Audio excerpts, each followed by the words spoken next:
We are here at Ops in Bushwick with our good bud Mike. We're gonna make some pizzas today.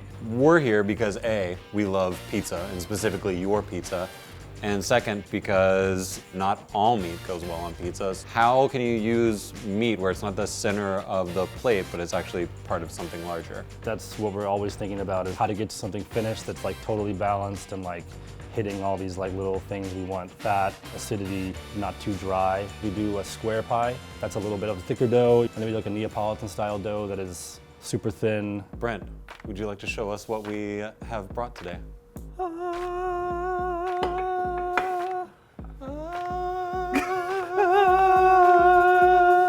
Our smoked jowl bacon, guanciale, fennel and garlic sausage, pepperoni, Man, he crushed it. capicola, mortadella, lamb bacon, and our porchetta di testa. So you essentially have like the jowl bacon right there, but then you have like the ear, the tongue right there, the cheek. It's the whole head, deboned, seasoned, rolled, and then cooked.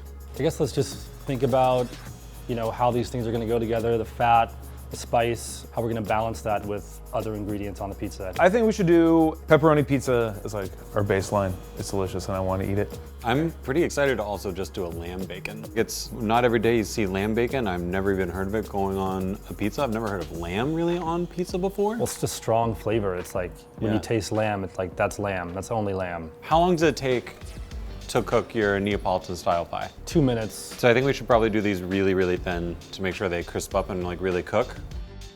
The main difference between our pizza dough and most other pizza doughs is that we don't use yeast. We use like a starter culture that we feed and kind of develop here. So we just have to be a little more delicate than we usually would be with pizza dough. We start the dough making process around 3 p.m. the day before, and then we are open at 5 p.m. the next day.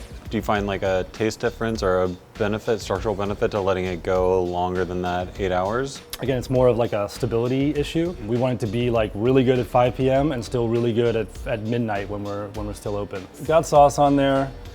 I've got a cheese here we call mozzarella. Ooh. You heard It's of just- that? No. What is it? I just thought it tasted so good on pizza, I thought we'd use it. Huh. Why is pepperoni the ubiquitous meat topping? I have no idea. I feel like it's fatty. Even a bad pepperoni is pretty good. Yeah, and you can find it anywhere. Shimmy it off, pull back fast. What he's doing now is he's cooking the pizza. It's in the oven. It's hanging out. Whoa. So what next? I'm super excited about the porchetta di testa because I feel like, kind of like pepperoni, it's a thing that can merge the world of charcuterie and pizza and make something that's like better on a pizza than it would be on its own. The testa would be cool to make a white pizza. We have this provolone. And maybe mushrooms could be cool with it. Will just go really well with like the spice and everything on the porchetta di testa. A little fattiness, a little spice. I already don't like how this is going. Mike, fix it. And then I took the pizza off of the peel.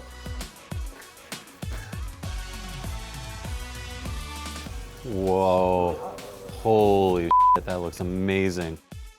I was thinking the lamb bacon might be cool on a red pizza.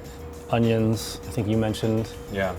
The onions, which I think makes a lot of sense, like the sweetness is gonna be really nice to like kind of offset the like strong flavor of the lamb. Mm-hmm. Maybe even some olives. Oh, I love You're olives. crazy. Let's do it. I was thinking just cheese post on this one. I like Oh. it. Yeah, I like it. I don't think anyone would complain if there was cheese on it. I just think it'd be cool to try without. We're gonna use a little bit of olive oil. I think it's gonna be really tasty. Shimmy and a shake.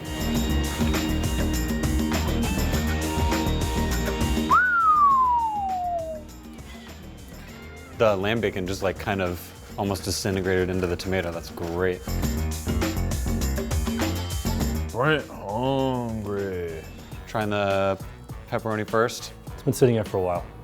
Viewer, stop judging us. We had to make a couple more pizzas, but Wow, that pepperoni has so much flavor. it's almost too much flavor, I would say. I know. I think we would need to be even like thinner than that, sort of like really blend in. I love our pepperoni, but that's a lot of flavor. So this is the porchetta di testa white pie with mushrooms. That one, I feel like the meat is more the cheese, the funkiness of the provolone they use, like really works well. That's great. That's balanced. You taste all of the ingredients. The fat is like really round tasting, but works well with the funky provolone. Yeah, it's interesting. It's like sometimes you don't want to do like funk on funk on funk, but like sometimes it really works. Different funks can work together in harmony.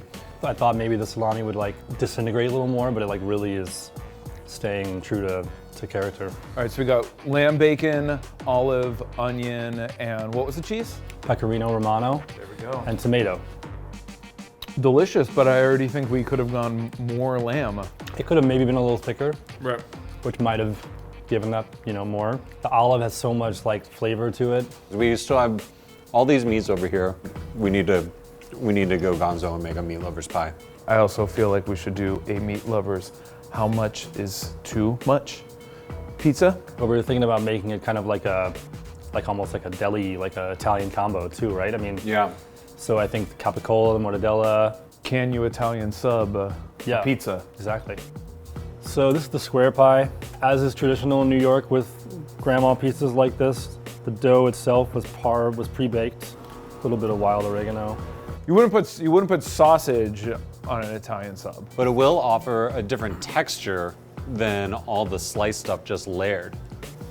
That's true. That's true, Ben. So we have right here mortadella, Great. capicola.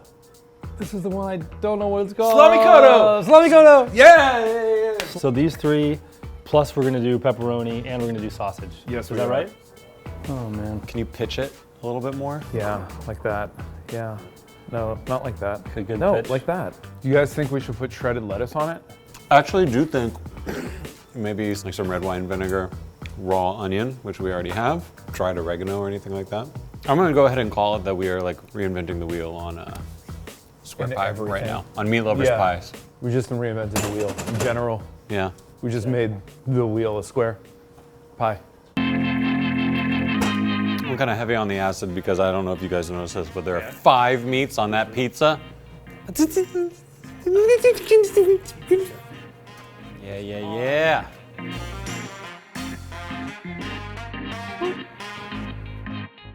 Holy that's delicious. The salad really brings it all home. I thought it would be too much. Yeah. It's Well, the really meat stock is kind of awesome. It tastes like a fried Italian hoagie. Yeah.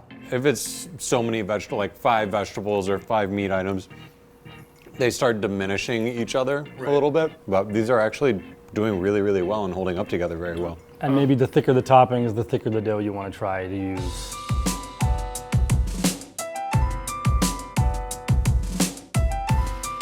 I didn't come here thinking like, let's put lettuce on a pizza, but I'm really happy we did. You should keep making pizza, Mike. For more episodes of Primetime, click here. Click it, or he keeps eating.